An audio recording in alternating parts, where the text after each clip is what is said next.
don't want to look at those pictures, Brian. They're ugly. It's Roundup-resistant weeds taking over fields. Well, honestly, Darren, I had to pull out my notes because I can't even remember all the names of all the weeds that have been found to be Roundup-resistant in certain parts of the country. Well, hold on now. There are a handful of Roundup-resistant weeds. You know, maybe there's a couple of dozen around the entire world. The problem with it is you get kind of lulled into this sense of, well, I can still kill just about every weed out there. There's only a few species in my area that are resistant, but you forget how dominant those species can be. For example, I had a chance to go to central Arkansas last summer and take a look at some Roundup-resistant weeds in different fields. And I saw soybeans at that time that were over waist high, and I saw some that were ankle high. And I asked a farmer, I said, now, is this like a second crop? Did you have wheat there earlier or something? And he goes, well, it's kind of a second crop. It's my second soybean crop out there because the first crop I put in, I didn't get my pre-emerge herbicide on. I got hurried up, I planted, and then it rained, and I couldn't get back in the field to get my pre on. And all of a sudden, the Roundup-resistant weeds came in and absolutely took over, and there's really no saving to them. You think of weeds like Palmer pigweed or tall water hemp, those weeds grow inches every day.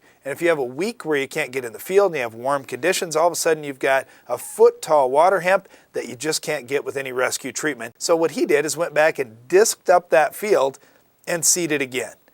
You don't want to have to do that in your field. So we're going to show you today how to get Roundup-resistant weeds under control so you don't have a big problem in your crops. Well, the problem that that farmer had was called Palmer pigweed. And Palmer pigweed is very, very, very similar to water hemp. I personally can't tell the difference between the two. They're both smooth pigweeds. So when you see those smooth pigweed plants out there, you need to be concerned. And the reason why is they can put on over 1 million seeds per plant.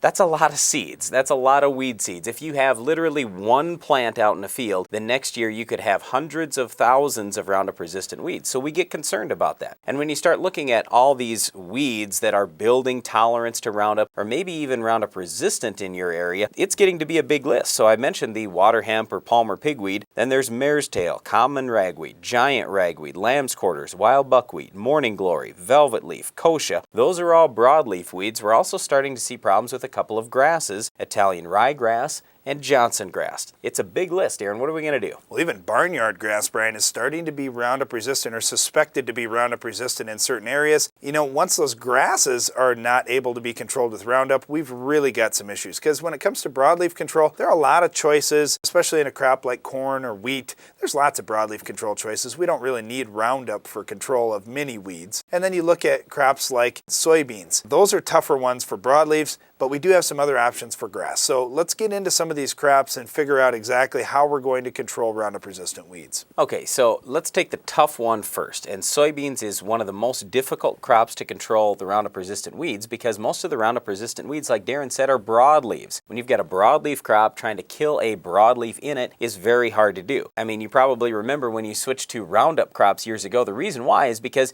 you weren't getting everything controlled out there in terms of weeds with conventional herbicides. Well, here's the trick. If you want to do it right, you're going to need to start with at least one and preferably two pre-emerge herbicides. So in other words, something like Treflan, Sonalan, or Prowl, plus something like Authority or Valor to do the very best job possible in holding down a wide variety of weeds. Because post-emerge, yes, we can control just about every broadleaf weed there is if it's small, but it might take a different product to kill mare's tail as compared to common ragweed, as compared to water hemp. Well, how many different products are you going to throw in post-emerge? I mean, I remember when we used to have nothing but conventional soybeans, and some guys would literally be throwing in 5 or 6 different herbicides post-emerge to try to control everything. You don't want to have to try to do that. It's hard on the crop. Use a good pre-emerge herbicide or 2, and then you won't have as many weeds to control post-emerge, and maybe it'll be a lot fewer weed species as well. Now, with all of these things, you just have to keep in mind, like Brian said,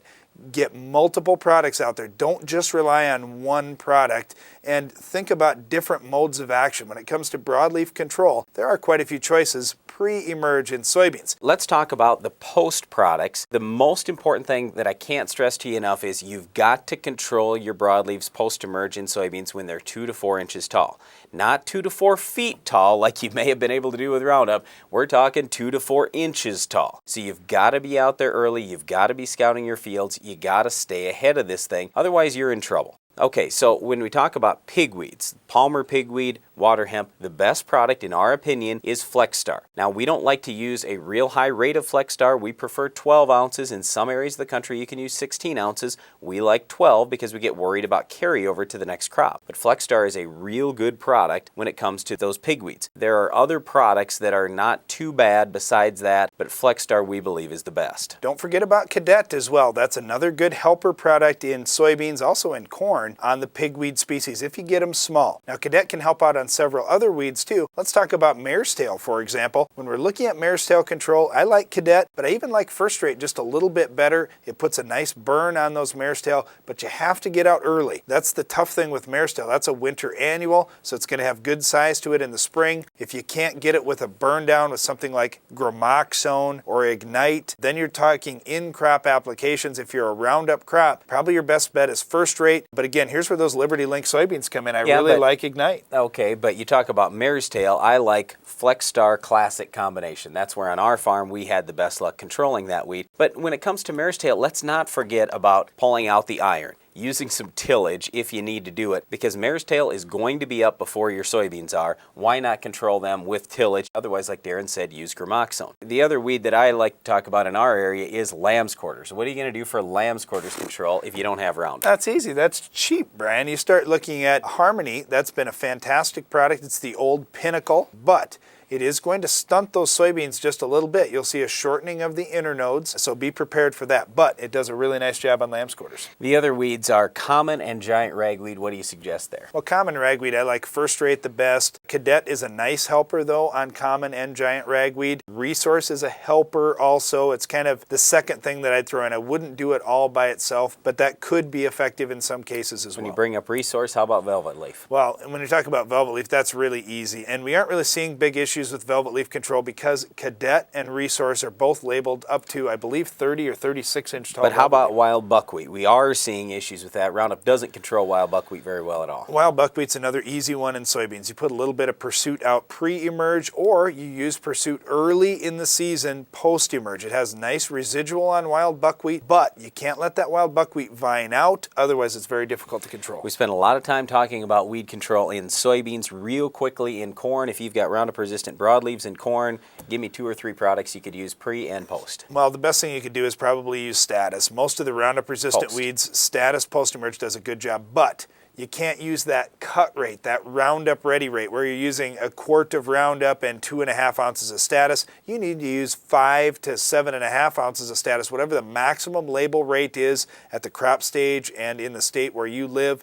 That's what I would do. It's got dicamba in there. Now, other products you could use would be something like Callisto, Loudus, Impact. They do a nice job. And even the older products like Hornet or Bucktrol, they do a nice job on some of these weed species too. Yep, or let's not forget Banville. And how about pre-emerge for corn? Well, pre-emerge in corn on broadleaf control in our area, we like Balance Flex. It does a really nice job. There are many different combination type products though. You could use something like Sure Start or Triple Flex. That's a very nice product. Maybe you're going to use something that has some Callisto or Loudus in there too. Those products all work nice too. Lots of different choices. Yep, we've talked a lot about Roundup resistant weeds, but let's not forget about controlling our Weed of the Week. We'll tell you how to do it on your farm coming up later in the show.